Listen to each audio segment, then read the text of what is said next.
Jerusalem as Israel's capital city. ئیدارەی ترامپ 2000 بەڵێنەکانی خۆی سەبارەت بە گواستنەوەی باڵیۆزخانەی وڵاتەکەی لە ئیسرائیل لە تەل ئەبیبەوە بۆ قودس جێبەجێ دەکات. لەو بارەیەوە بەرپرسێکی وەزارەتی دەرەوەی ئەمریکا ئاشکرا کرد ناوەڕاستی مانگی ڕێوڕەسمی گواستنەوەی باڵیۆزخانەکە دەست پێ دەکات. بەرپرسەکەی ئەمریکا ئاماژەی بەوەشدا باڵیۆزخانەکە بە شێوەیەکی کاتی دەگوازرێتەوە بۆ بارگای کونسوڵگەری ئەمریکا لە خۆراوای شاری قودس تا ئەو کاتەی بارگای فەرمی باڵیۆزخانەکە تەواو دەبێت. گواستنەوەی باڵیۆزخانەی ئەمریکا لەو کاتەدا ئاماژەیەکی ڕوونە بۆ پشتیوانی ئەمریکا لە ئیسرائیل و دژایەتی دۆزی فەلەستین، چونکە جێبەجێکردنی بڕیارەکە هاوکاتە لەگەڵ ساڵیادی دامەزراندنی قەوارەی ئیسرائیل.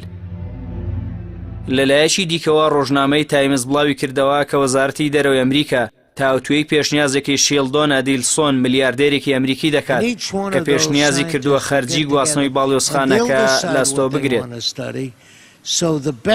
شیلدۆن بە پاشای قومار ناسرا و یەکێکە لە گەورەترین کۆمەک بەخشەکانی کۆماریەکانی ئەمریکا و بەیەکێک لە پشتیوانە دیارەکانی گواستنەوەی باڵیۆزخانەی ئەمریکا لە تەلەبیبەوە بۆ قودس دادەنرێت. لە بەرامبەردا بنیامین ناتانیاهۆ سەرۆکوەزیرانی ئیسرائیل بڕیارەکەی واشنتۆنی بەبێ وێنەوە سف کرد و ڕایگەاند ڕۆژی گواستنەوەی باڵیۆزخانەکە ڕۆژێکی مێژووی و گەورەیە بۆ گەلی ئیسرائیل.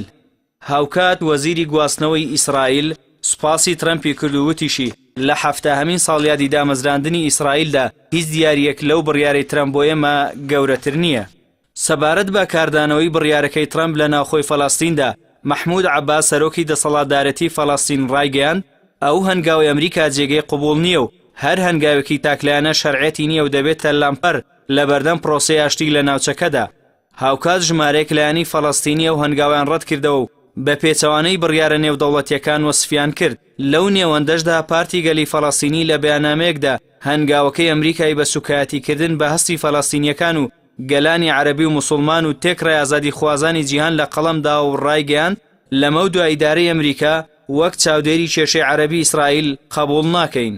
16 کانونی یەکەمی ساڵی ڕابردوو دۆناڵد ترامپ بڕیاریدا قودس وەک پایتەختی ئیسرائیل بناسێنێت و فەرمانی بە وەزارەتی دەرەوەی وڵاتەکەشیان کرد باڵیۆزخانەی ئەمریکا لە تەلەبیبەوە بۆ قودس بگوازرێتەوە. Some say they lacked courage.